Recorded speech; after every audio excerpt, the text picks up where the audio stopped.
2021 жылдың желтоқсан айы. Хорватиялық 27 жастағы Матай Перич есімді жігіт жаңа жылды тойлау үшін Сербияның астанасы Белградқа барады. Солай достарымен жиналып, мерекені қаладағы ең әйгілі түнгі клубта атап өткісі келеді. 31 желтоқсан сағат 3-тен 40 минут өткенде Матай клубтан курткасы жүгіріп келе жатқаны камераға түсіп қалды. Кадрлардан жігіттің жағалауда клубтан қашып бара жатқанын көруге болады. Келесі бейнебақылау камерасында жігіт түнгі қаланың ішімен жүгіріп бара жатқанын көреміз.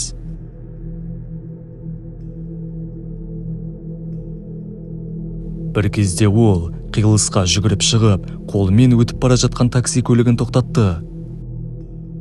Ол бірден есікті ашып, көлікке отыруға тырысты. Бірақ таксист жігітті апарудан бас тартты. Басты себеп басқа жолаушыны апара жатыр екен. Таксиге отыра алмаған Матай көше бойымен жүгіреді. Содан кейін жігіт тағы да бейнекамералардың көзіне түседі.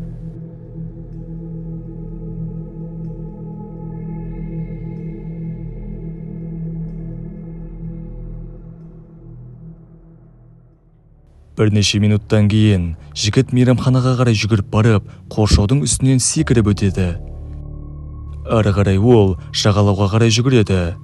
Егер сіз мұнда мұқият қарасаңыз, Матайдың суға жақын жағалаудың шетіне түсіп бара жатқанын көре аласыз.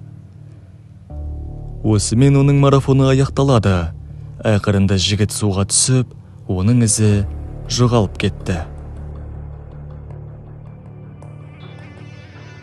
Мінекей, бұл Матайдың жүгірген маршруты. Шамамен 10 минуттың ішінде жігіт бір шақырымдай жерді жүгіріп, соңында жоқ болып кетті. Жоғалғаннан шамамен 5 ай өткен соң, яғни 2022 жылдың 18 мамырында, оның соңғы орналасқан жерінен 5 шақырымдық қашықтықта адамдар суға қалғып тұрған адам денесін табады.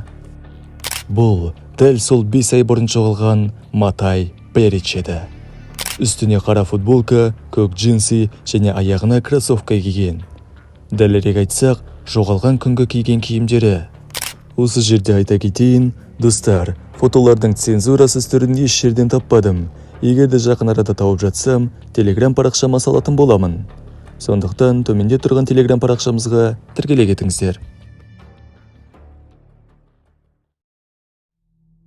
Біраз уақыттан кейін дене судан шығарылды. Оның барлық жеке заттары, соның ішінде ұялы телефоны мен қол сағаттары оның жанында болды. Бірақ 31 желтоқсанға қараған түні Матайға не болды? Оның өлімі жазатайым оқиға болды ма, әлде қылмыстық сценарий орын алды ма?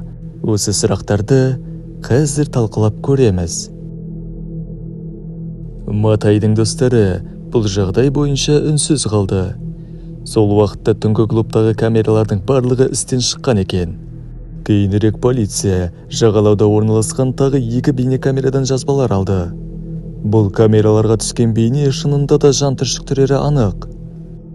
Матай суға түскеннен шамамен 10 минуттан соң жағалаудағы бір камераға қызық нәрсе түсіп қалыпты. Ол видеода суға қалқып жүрген бір нәрсені байқауымызға болады. Арадан тағы 2 минут өткеннен соң бұл объект басқа камерада көзге түседі. Полицияның айтуы бойынша, толқынмен бірге қозғалып жатқан осы нәрсе Матай Перичтің денесі. Енді қараңыздар, жас жігіт қыстың ортасында түнгі қалада футболкамен жүгіріп жүр. Және такси тоқтатуға тек бір рет қана тырысады. Одан соң жаға кетіп қалады. Түсініксіз көрініс. Егер де оның жүгіргеніне қарап, анализ жасасақ, ешқандай оғаш нәрсені көзіміз шалмайды. Мүмкін оны біреу аңдыған секілді. Бірақ неге адамдардан көмек сұрамаған, және сонымен қатар қолында ұялы телефоны да тұрды. Полицияға оп-оңай қоңырау шалуына болар еді. Телефон деректеріне анализ жасағаннан кейін, ол 10 минуттық жүгірісі кезінде телефонды қолданбағанын біле аламыз. Бәлкім ол клубтан ішімдікке тойып шыққан болар. Немесе есірткі секілді нәрселерді қолдануы да ғажап емес. Соның әсерінен көзі соқырланып, осы жағдай орын алған. Бұл іске басқа логикалық тұжырым жоқ секілді. Оның денесінен ешқандай жарақат және зорлық-зомбылық іздері табылмады. Жағалаудың шетіне жетіп, Матай суға түседі. Бұл өзенге түсу кездейсоқ болды ма, әлде оның бұлыңғыр ақыл-ойы оған суға түсуді бұйырды ма белгісіз. Сондай-ақ Матай осы кадрларда, яғни оның денесі өзен бойымен жүзіп бара жатқанда, тірі ме жоқ па белгісіз болып қалады. Шындығында, егер сіз мұқият қарасаңыз, дененің қандайда бір қимыл жасайтынын байқай аласыз. Алайда камера сапасы мен жарық жеткіліксіз болғаннан кейін, суда не болып жатқанын көру қиын. Тағы бір ескеретін жайт, сарапшылар бір шақырымдық жүгіруден кейін шамамен 4 градус Цельсий температурасы бар суық өзенмен байланыс лезде шок тудыратынын айтты. Матайдың денесі судан табылғаннан бір ай өткен соң, прокурорлар Матай Перичтің өлімі зорлық-зомбылықпен байланысты емес деген ресми мәлімдеме жасады. Токсикологиялық талдау туралы есепте жарияланды. Зерттеулер амфетаминнің, алкогольдің және кокаиннің улы концентрациясының болуын анықтады. Клиникалық психологтардың бірі бұл коктейльмен Матай жоғалып кеткен түні паранойяға түскенін түсіндірді. Ол есірткі оның санасының өзгеруіне себеп болды деп мәлімдеді. Оның салдарының бірі әрине галлюцинация. Алкоголь мен есірткінің осы түрлерін араластырғаннан кейін, оның салдары жүрек соғу жиілігінің және қан қысымының жоғарылауы, ойлаудың бұзылуы, агрессивтіліктің жоғарылауы мен эйфорияға әкеліп соғады. Сарапшы көшеде мақсатсыз жүгіру, такси тоқтату және өзенге түсу секілді әрекеттері оның параноидтық ойларынан арылуға тырысуы екенін түсіндірді.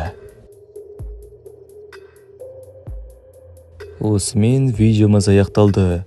Еңбегіміз үшін лайк басып арнамызға тіркеле кетіңіздер және комментке Матай Перичке не болуы мүмкін жаза отырыңыздар.